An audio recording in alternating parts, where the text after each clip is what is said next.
It's 9 p.m. on a Saturday night, and I'm sitting alone at my favorite bar. I've been here alone for about 30 minutes, slowly drinking my first beer. My crush friend is out and about trying to spend the evening with another man, and she promised to come back to the bar to tell me about it as soon as she's done. Doesn't sound like a good situation, does it? It sounds even worse when I tell you that it was her idea, and I supported her decision. I'm not a cuckold, in fact, I'm far from it. But when the theme of revenge is so prevalent in your thoughts, I think sometimes you agree to things that would never normally be acceptable. This is one of those cases.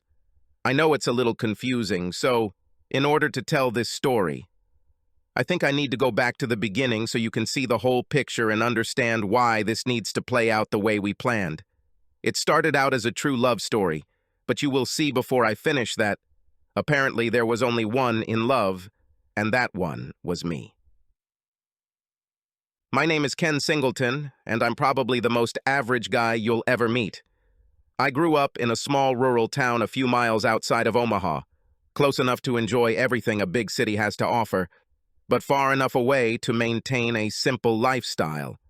My parents had a true middle American relationship, loving and supportive of each other and their children, and raising us to know the difference between right and wrong.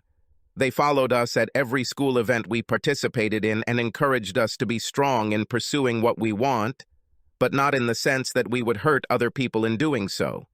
I didn't always agree with my parents, but by the time I went to Lincoln for holiday, I realized that I needed to strive to find a partner who would allow me to have the same kind of relationship they had. Because of this, I didn't really consider the thousands of young women who attended the University of Nebraska as potential sexual partners. I was looking for my future wife and was ready to spend the necessary time on this. This girl turned out to be Naomi Simpson, a cute brunette medical student from Lincoln.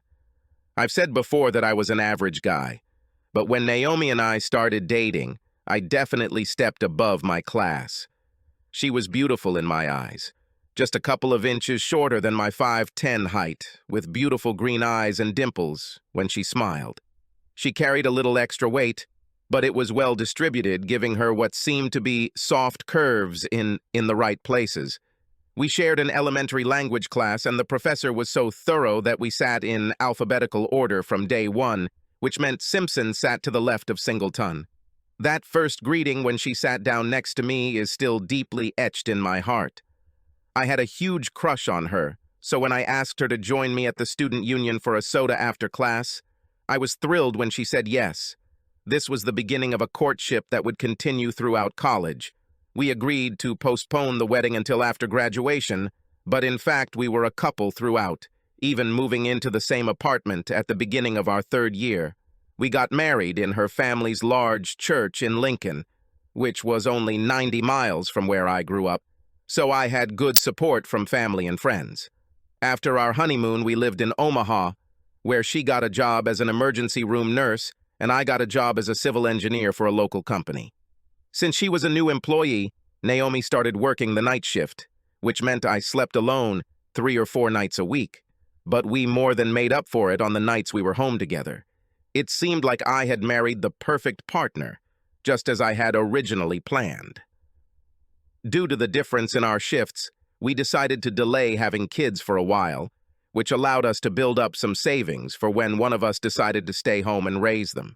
Naomi loved working the night shift because she didn't have to deal with what she called the politics of the day shift, where special services and administrators were around to interfere with her patient care. She missed out on several opportunities to move to the day shift, but after we discussed each one, we agreed to let her stay where she was. After 10 years of marriage to Naomi, I began to feel that perhaps I was not in a perfect marriage after all. I was more than ready to start a family, figuring I still wanted to be young enough when our kids were in high school to participate in family activities. A little math told me that if we wait much longer, we might not start having grandchildren until our late 50s or 60s. Naomi disagreed, saying she had so much invested in her nursing career that she wasn't yet ready to give it up to raise a family. It got to the point where every time I tried to raise the issue, I was immediately rejected. I started noticing other changes around the same time.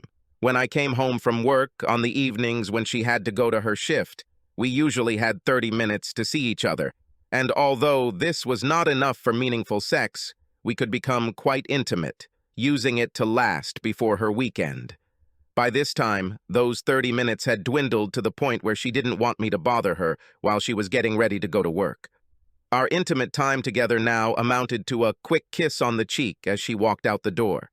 I still loved her deeply and still wanted to spend the rest of my life with her, but I didn't like the direction we were going in, so I waited until we both had a couple of days off together. I booked a 2-night stay at an overseas vacation home in Iowa, hoping we could rekindle what we'd lost. When she returned home from work in the morning, I suddenly informed her about it, hoping that she could see my efforts to give us some important time together, away from the pressure of our jobs, where we could focus on ourselves. It turned out that it didn't suit her at all. She wasn't mad at me, but I could tell she didn't mean to go. She led me into our living room and told me to sit down. A pain in my stomach began to form, and for the first time I felt like my marriage was in serious danger. "Ken, this is going to be difficult," she said. "I hate that I have to have this conversation with you, but it has to happen." She swallowed and looked away from me as she continued. "I don't think I'm in love with you anymore. I still love you, and a part of me will always be. But I'm starting to realize that staying in love with you is no longer possible." She paused, and I let the words sink in. My first thought was one of deep sadness, as I knew she was the one I wanted to spend the rest of my life with, and her announcement made me realize that she didn't feel the same. I started to feel anger building inside me, but I knew that yelling at each other wouldn't do anything. So as calmly as possible, I knew I needed to find out why. I asked, "How long have you been feeling this way, Naomi? I knew things were different for us than they were when we first got married. What has changed?" She sighed and looked at me. "I'm not sure anything has changed, Ken. I just don't know if I loved you as much as you loved me. I know it sounds terrible, and the last thing I want is to hurt you. I think looking at it from the beginning, I could see that you were, and still are, an incredible person, with so much love to give. I thought that eventually I would find the same love for you that you had to me. Now I'm not sure that this will ever happen." So my marriage was a sham from the very beginning. It became increasingly difficult to control my anger, so much so that my hands began to shake as I sat on the couch. The next questions I asked were out of anger that was growing by the second. "So you found someone else and decided you could love him more than me?" She looked away. The issue was resolved. "Yeah, Ken, there's someone I've been talking to, and it seems like we have more of the same philosophies on life than you and I do." "What the hell? How much time do you need to spend with a guy before you figure out that you have the same life philosophies?" I thought about her nightly schedule at the hospital and immediately wondered if the shared philosophies meant she found an ER doctor who was available when she was. My next question was filled with pure anger. "So you're telling me you found some hot young doctor and cheated on me?" She quickly turned around and replied, "That's not true, Ken. In fact, he's not a doctor at all. He doesn't even work at the hospital. He's our accountant. In fact, you told me to find him, although I didn't realize at the time that I would find someone to fall in love with. You told me to do my taxes since I had days off during the week, and it would be better if you didn't have to miss work. For the first few years, it was strictly business, but after we got to know each other enough that we could both see the spark there, it escalated to us starting having lunch together. Again, only for business, and only for business. Time for tax season. But I finally realized that I had more than professional feelings for him, and it turned out that he felt the same way. Dinners started happening after tax season ended, and I began to feel very comfortable with him, so much so that I felt like I could tell him anything.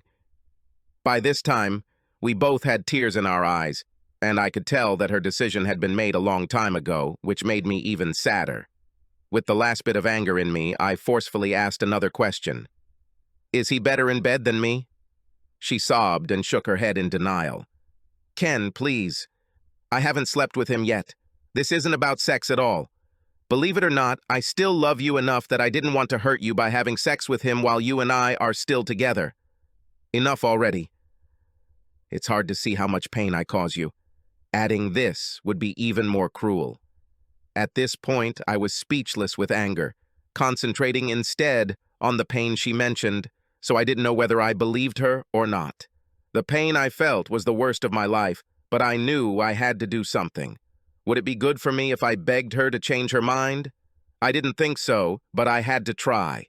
I stood up and came face to face with her and asked, "Is there a chance that you're wrong about this, and that this is just a temporary infatuation that you'll get over? I'm not glad you even found a guy to be so close to. But if you haven't slept together yet, I'm willing to fight for you and try to restore what I thought we had together." She came closer to me, put her hand on my arm, and lowered her head on my shoulder. "I'm sorry, Ken. As much as I hate telling you this, now that I've said it, there's no turning back. Please don't hate me, although I understand why you might." I turned away from her and went into our bedroom. I grabbed our 2 suitcases and started filling them. I half expected her to follow me, but she preferred to let me do it myself. After I filled my suitcases and bag with my toiletries, I started lugging them to my car. I knew I would have to come back eventually to get the rest of my things, but what I had was going to last me for a while until I had more permanent plans. Naomi was still standing there as I headed for the door. She was still crying, which I thought was melodramatic since she was getting what she wanted. Part of me wondered if her tears were because she still loved me, at least a little, enough that the pain she knew I felt after being caught off guard hurt her as well. I stopped at the door and turned to her. "Are you going to file for divorce, or do you want me to do it?" Through tears, she replied, "No, I'll take care of it. It's the least I can do. Ken, I promise I won't chase you around trying to get everything I can. Let's do this in the least painful way possible. Please give me know where you'll be staying so I can send you your paperwork there. I don't want to embarrass you at work in front of your coworkers." I shook my head and left the house for the last time as a resident. I was going through the typical stages that happen when this happens. Was I not good enough for her? Was I bad in bed? Did I not pay enough attention to her? Were my expectations for my children too high? How long has it been since she loved me? Why couldn't I see it before it happened? The divorce went smoothly. She filed for divorce as soon as I moved into my new apartment. This was probably as amicable a divorce as possible. I'm sure some of my friends felt that I should have fought her, trying to get more than my fair share, since she was the one who damaged our marriage. But Nebraska was a no-fault state, and even if it wasn't, I was mature enough to understand that she didn't want to be married to me anymore. So what was the point in fighting? Once I was notified of the divorce, there was a 60-day waiting period, followed by 30 days after the divorce was approved before it became fully effective. Neither of us could get married within 6 months of the divorce being final, but that definitely wasn't a problem for me since I didn't even want to think about marriage again. Instead, I developed an unhealthy routine of hiding out in my apartment after work and on weekends. I wasn't ready to try to find another woman, yet as the pain of the divorce was still too fresh in my mind. Luckily, my family and friends supported me, ultimately encouraging me to start living again. I knew they were right. I needed to stop wallowing in the self-pity that had consumed me since the day my marriage to Naomi ended. I found a trendy sports bar in a strip mall about a block from my apartment. After a few visits there, it started to seem nice to go in and spend time watching games with friends. Eventually, I started spending 3 or 4 nights a week there, watching games and enjoying the company of others like me. I also met the next woman in my life there, although at the time I still didn't want to date again. Shannon changed all that. She was one of the regular bartenders, and it was easy to see that all the customers loved her, even the wives and girlfriends of some of the guys who brought them here. She always smiled, and it was contagious. For the first time since my divorce, I smiled and laughed when I was next to her at the bar. One quiet middle evening, she came up to me. "Okay, Ken, you've been a customer of ours for quite some time now. What's your story? Why are you suddenly one of our most loyal customers?" I told my story to family and friends, so telling her wasn't a problem. She listened as I talked, sometimes stopping me to ask a question. I could tell she had a sympathetic ear and was genuinely concerned as I conveyed to her the pain I felt upon learning that my marriage was ending. When I finished, she patted my hand and said, "I'm sorry, Ken. I wish she had saved you many years of thinking your life was perfect by telling you all this sooner. It may be hard to believe, but the pain, it will get better. I know this from my life, so I know you will get through this too." This seemed like a harsh statement, and she could see the surprise on my face, so she continued to tell me her story. Like me, she and her husband met in college, but he was a senior when she was a freshman. He earned a business degree and went to work in Kansas City, begging her to drop out and join him so they could get married. She agreed, and for several years, they seemed happy. But when he confessed to her that he was having an affair with his administrative assistant, who was also pregnant with his child and he was the father, she immediately left. She came out well in the divorce, including receiving alimony. She was currently working behind a bar as a college dropout with no real marketable skills. I could see traces of pain in her eyes as she shared with me, but her divorce happened 2 years before mine, so she was mostly over it already. She was now happy working as a bartender and enjoying the customers who appreciated how friendly she was to them. It was easy to see why they loved her. She was beautiful, with a cheerful personality, but it was the smiles she gave, plus the fact that she seemed to care about her clients more than was necessary, that really made her stand out. I knew it was affecting me, even though I swore I wouldn't get involved with any more women at this point. Over the next few weeks, the pain began to lessen, and Shannon was a big part of that. Maybe I was just imagining things, but it seemed to me that on the nights she worked, she paid a little more attention to me than to other clients. She didn't neglect them by any means. But when she had a free minute, she would come to me at the end of the bar and talk to me. I felt a little like Norm from At a Meeting. I had my own permanent seat at the bar, and she tried to keep it open for me until I arrived. About a year after my divorce became final, 2 remarkable things happened to me. The first was the acceleration of my relationship with Shannon. I made a New Year's resolution to start looking back at the dating scene, and on Friday night, I boldly asked Shannon if she was looking for a guy. She grinned at me and said, "Let me deliver these drinks, and then I'll come back and talk." It didn't help my confidence, so when she came back, I wasn't thrilled about my chances. She came closer so I could hear her over the noise in the bar and said, "I'll be straight with you, Ken. I really like you, but I'm not really looking for a relationship. The last one was so terrible that I'm not sure what I ever will." I looked at her as I asked, "Does this mean you don't plan on having, what should I say, adult entertainment in your life?" She smiled. "You're so cute sometimes. I have a lot of adult fun. I have a couple of part-time friends that I go out with when I need some adult fun, as you call it. It's purely for sex. We try not to interfere with each other's feelings. Friend, so that it doesn't complicate things. I'm not sure you're the type of guy who would be interested in that, and I'm not the type of girl who's looking for anything that involves feelings right now." Then she smiled at me and put her hand on my arm. "But if you're interested in learning more about FWB relationships, I know a girl who could show you what it's all about." She moved away to serve other customers. For the first time in a long time, I began to look at her as a sexy woman, and not just as a potential life partner. She was right. I would never consider a FWB relationship in my life because I thought it wasn't necessary after I met Naomi. But I asked myself what harm there could be, since I certainly wasn't getting sex any other way. And Shannon had just hinted to me that maybe I could change that. Realizing that I couldn't think of any contraindications, I decided to find out whether Shannon was just being nice or really wanted to teach me how to be a friend with benefits. I usually left the bar before it closed.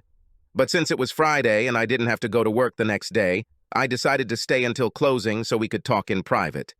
She looked at me several times and saw me sitting there after my usual time, and I thought she was trying to decide why I was still there.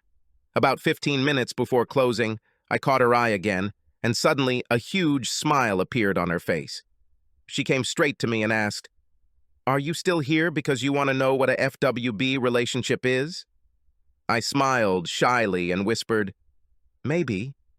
She laughed and walked to the other end of the bar to close the accounts of several customers. By the time she returned, there were only a few customers left in the bar, and they were out of earshot. She walked around the edge of the bar and sat down on the chair next to me.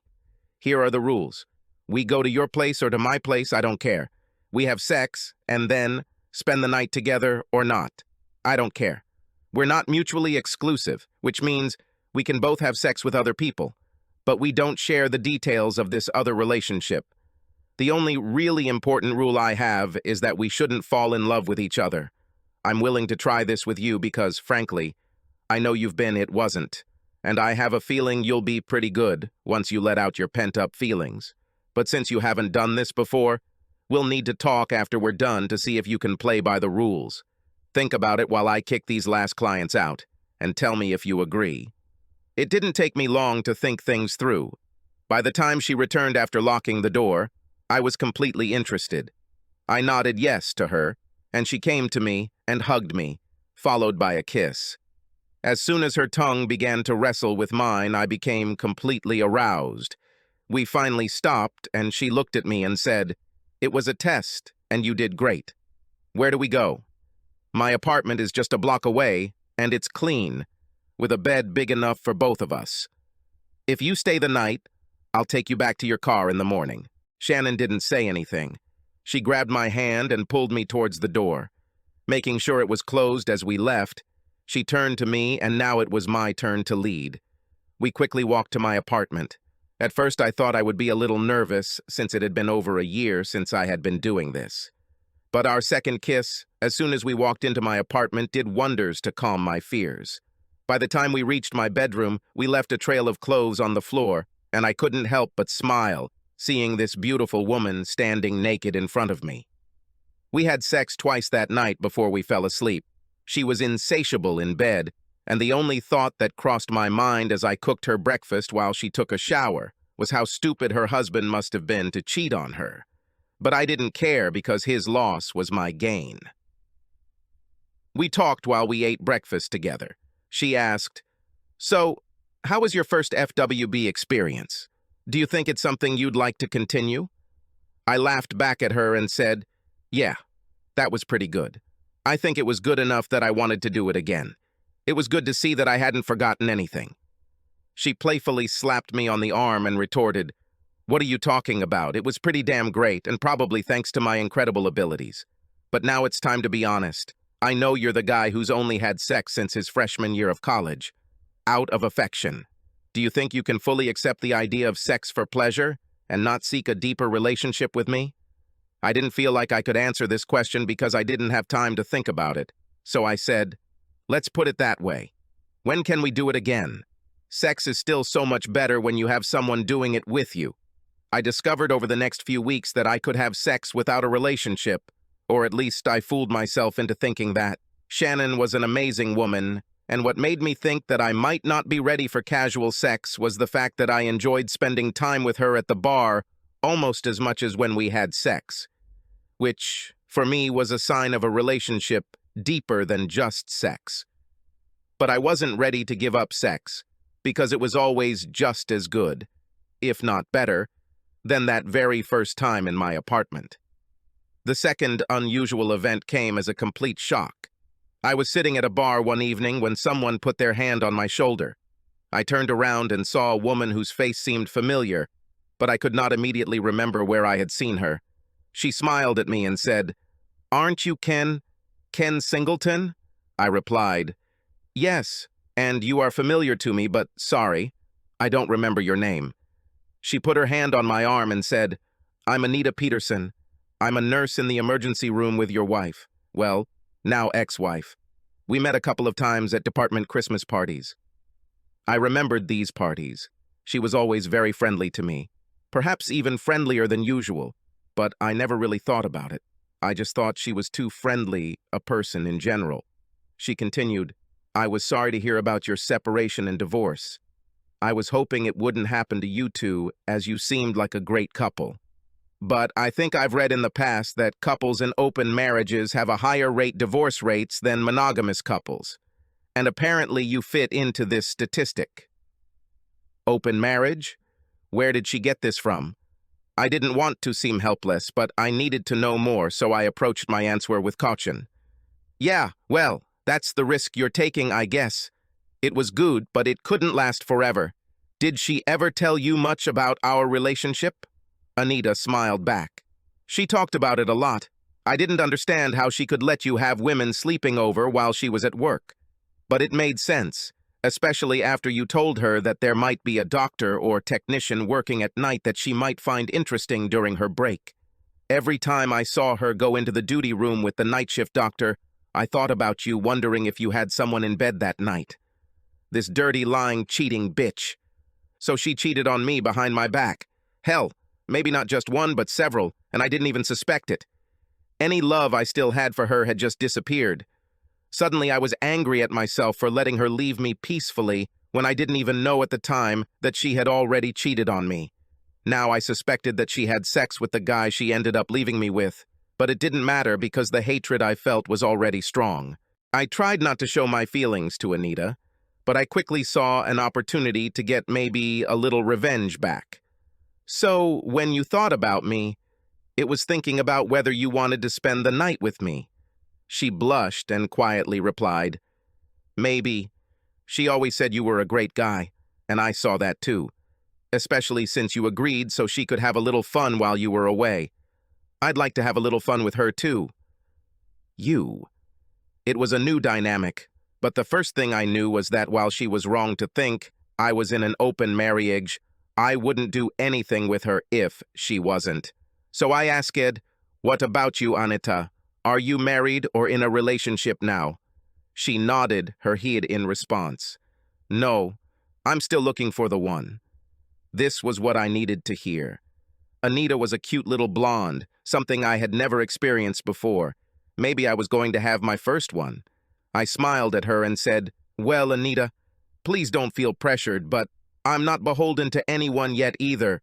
And if you're still interested, maybe we could come back to my place and see how well you thought about this before.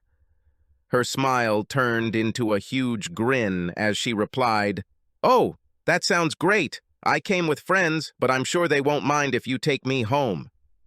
As we were leaving, I glanced at the bar and caught Shannon's eye as I escorted Anita out. I couldn't place the expression on her face, but it was something I hadn't seen before. After all, we couldn't be jealous of each other, could we? She made it clear that we are not exclusive. I explained to Anita on the way to her house that I wasn't looking for a relationship, but if we both liked it, I was open to continuing the friends with benefits relationship. 2 months ago, I didn't even think about this term. Now it seems to me that I have 2 such friends. Life was good. Anita turned out to be a lot of fun. And although just because she was blonde didn't mean she had sex any differently. I left her house around midnight, and since the bar was closing at 1 Sir, I decided to come back and see how Shannon was doing, and maybe even show off a little. When she saw me coming in, she didn't greet me like she usually did. I took my usual seat, and within the first 30 minutes, she only brought me my usual beer. Finally, around 12:30, she came and sat on the stool next to me. Did you like it? I shook my head. No, remember, we won't talk about other relationships if this is to work. She nodded in agreement, but I felt it was gnawing at her a little. Truth be told, I didn't know who her other boyfriends were, but if I had seen her go off with one of them, I imagine I might have felt just as strongly about it. So I changed the direction of our conversation. She told me something that I didn't expect, and it caused me a lot of anger. Unbeknownst to me, she let me know that my wife was cheating on me with at least one doctor from the emergency room at the time since we were married. Her eyes widened as I explained what Anita had told me, especially the part where Naomi was deceiving the rest of the staff to justify the fact that she had apparently been seen escorting the doctors back to the duty room. When I finished, my anger flared up again in earnest. What are you going to do about it? She asked. Are you just going to leave it like that? I turned to her and said, If I had known about this before the divorcee, I definitely wouldn't have been so nice to her. It's too late to go on a rampage with demands for a divorce, and it probably wouldn't have changed anything. But I would very much wanted to get revenge somehow. I want her to feel the same pain that I felt when she came to me and told me she wanted a divorce. Damn, I want her to feel the pain that I feel now after knowing that she cheated on me. We sat in silence for several minutes. Shannon put her hand on mine and said, "So you want her to know what it means when your man cheats?" I thought for a couple of seconds and then replied, "Yes, I really want it." She squeezed my hand and said, "I have a strange plan, but we will have to work together. If it works, it could become one of the greatest revenge plans in history. We will become legends. Are you interested?" If she was upset that I took Anita out earlier, she seemed to have forgotten about it now. "Of course I'm in. What's your plan?" She smiled slyly and replied, "If we want her to go through the pain of her man cheating, we have to make it happen. Now you have to understand that my committed friends are guys who are not committed. I'm breaking this rule, but I can only think of one way to guarantee that he will cheat on her. I need to force him to have sex with me." I couldn't believe what I just heard. Of course, Naomi would have gone through the same pain if her man had cheated on her, but I would never have expected Shannon to do that for me, and I told her that in the same words. She countered, saying, "You're not asking me to do this. I want to do it. Remember, I've been through the same pain as you, and I want that bitch who hurt you so bad to suffer too. Because you're bigger. If you can't get back at her in a divorce, that's the next logical step." "But why are you doing this for me?" I asked.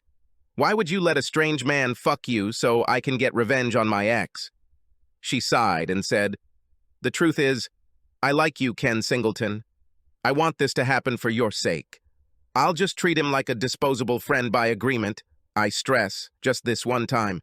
If I get him to take over me, I'll set up a small camera to record the action. After we're done, we'll send her a copy of the video, and when she plays it back, our job will be done." It was genius, far beyond anything I could have come up with on my own. I couldn't believe that she would agree to do this for me. I thought we shouldn't have feelings for each other, but now I had to think about it. If we can pull this off, she will be my hero forever. Before I could say anything, she started talking again, and I realized that she was already deep into planning. "I need to know who this guy is. You said he was the accountant she used to file your taxes? If that's the case, you should already know his name since he should have signed as the preparer of your tax forms for the last few years." I never thought about it, although, to be honest, I never wanted to know who he was, because even though he essentially took her from me, I still had no desire to take revenge on him. But everything changed with the revelation of Naomi's infidelity. I made a note to find the tax records she made for me as part of the divorce agreement. Shannon continued planning. "If your ex still works nights, it will be easy to find the night she is scheduled to work and plan our little romance then. Do you think you can find out that for me?" I was a little timid as I responded, "I'm sure I can. My friend tonight is Naomi's colleague. I'm guessing she'll help me. It'll give her another reason to meet me again." I'm not sure what Shannon muttered to herself next, but I think the word was frivolous. I smiled inside. Maybe Shannon is breaking her own rules for a friend by agreement. The rest of her plan was just as brilliant as the beginning. If he approached your wife while preparing your taxes, there's no reason to think he wouldn't do it again. I don't know how aggressive your wife was before they decided to be together, but I have a feeling I might be a little more convincing than she was. And I have a couple of perfect outfits to prove it. This year I think Mr. Wife Stealer needs to prepare my taxes. That's it. The plan was completed. She set a goal of 6 weeks from start to finish. As soon as I receive Shannon's schedule from Anita, we will confirm the date. Until then, Shannon had to make an appointment to prepare her taxes as soon as I gave her a name. The trap was tempting, and my sexy friend Shannon was fully willing to be the bait. Everything turned out easy. Shannon was right that my ex's accountant's name, Jerry Van Doren, was on our tax forms. Jerry was easy to find because Naomi had attached his business card to the original forms. Shannon made an appointment to make her initial visit. She sent me 2 photos of the outfit she was wearing. The first one showed that the blouse on top was loose, unlike the leather jeans she was wearing. The second photo was taken as she leaned forward, clearly showing off her braless breasts as her blouse fell open at the top. The guy didn't stand a chance. I was able to find out Naomi's work schedule from Anita the next time we met. It wasn't yet scheduled 6 weeks in advance, but Anita assured me that they had a recurring 2-week schedule, so Naomi's Friday night shift wouldn't have been difficult to predict.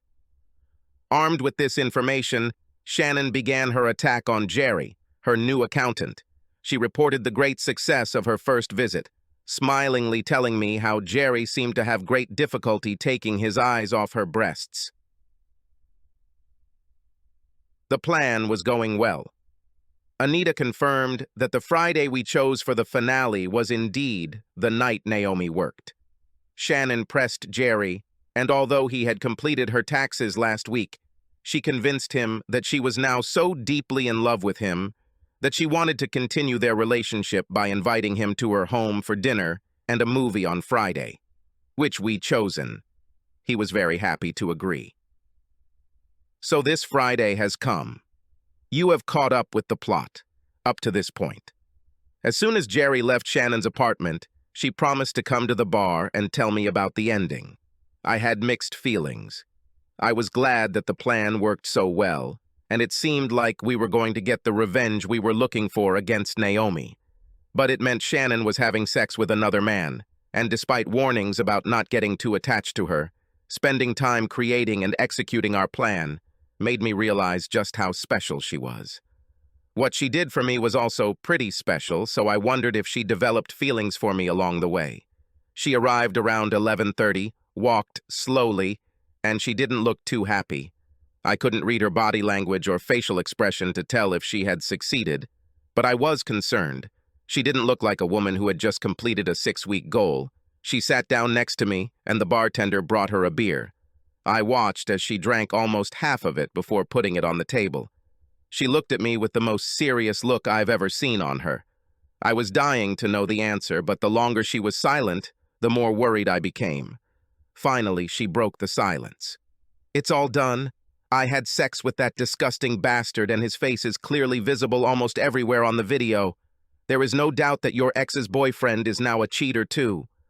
I wanted to hug her, kiss her, hold her, and do many other things, but with the mood she was in, I didn't think she would appreciate it. So I just turned to her and just said, "Thank you. You don't know how much this means to me.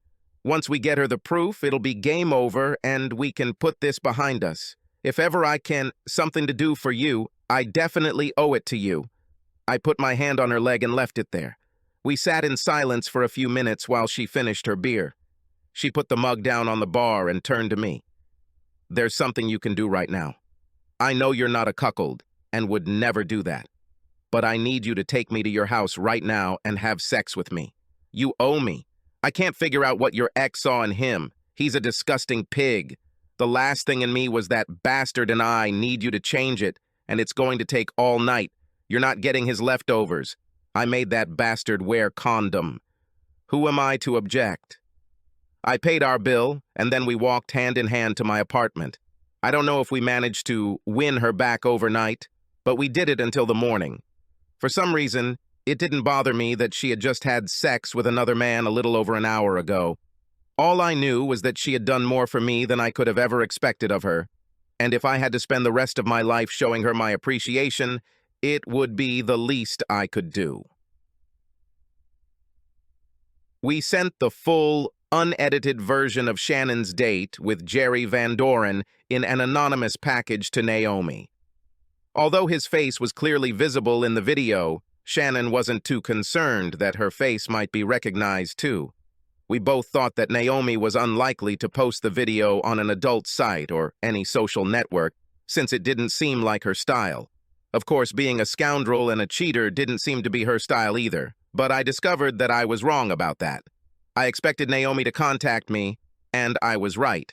About a week after she received the DVD, she wrote to me and asked to meet to talk. We agreed to meet after her shift one morning in a cafe near the hospital. When she walked in, I could tell she wasn't feeling well, perhaps because she had just finished a long 12-hour shift, although I had a feeling there was more to it than just tiredness. My hunch turned out to be correct. She ordered coffee and joined me at a quiet table in the corner. It didn't take long for her to start the conversation I was hoping for. "I came to tell you that I found out that the man I left you for cheated on me. We're not together anymore. It seems like he didn't love me as much as I thought I loved him. Oh, it was so wonderful. Well, Naomi, I know exactly what you're talking about.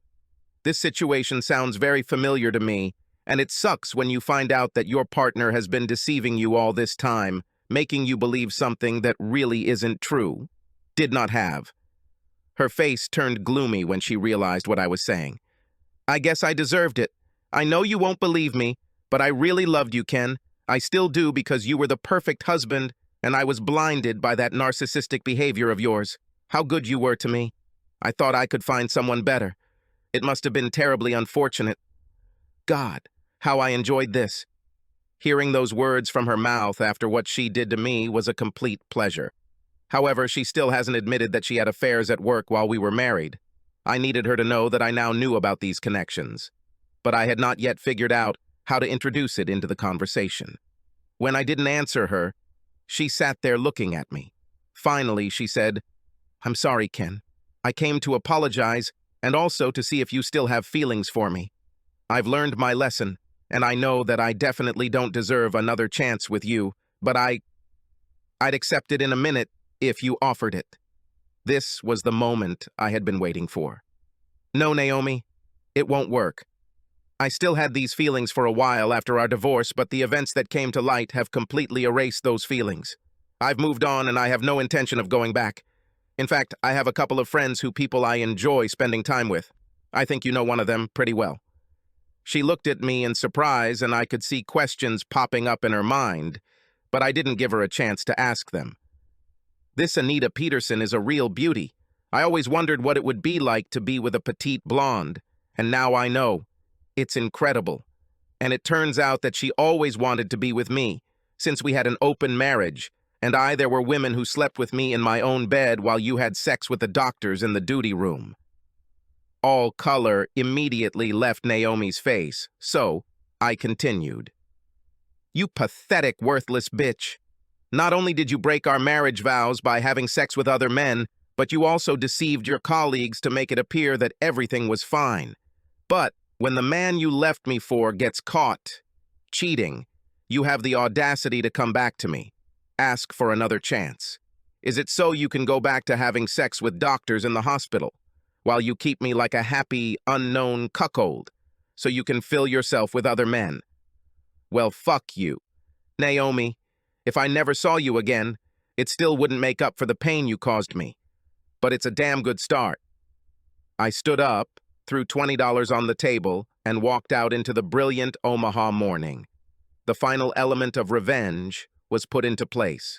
It's time to forget about Naomi and move on with your new life. Now about Shannon.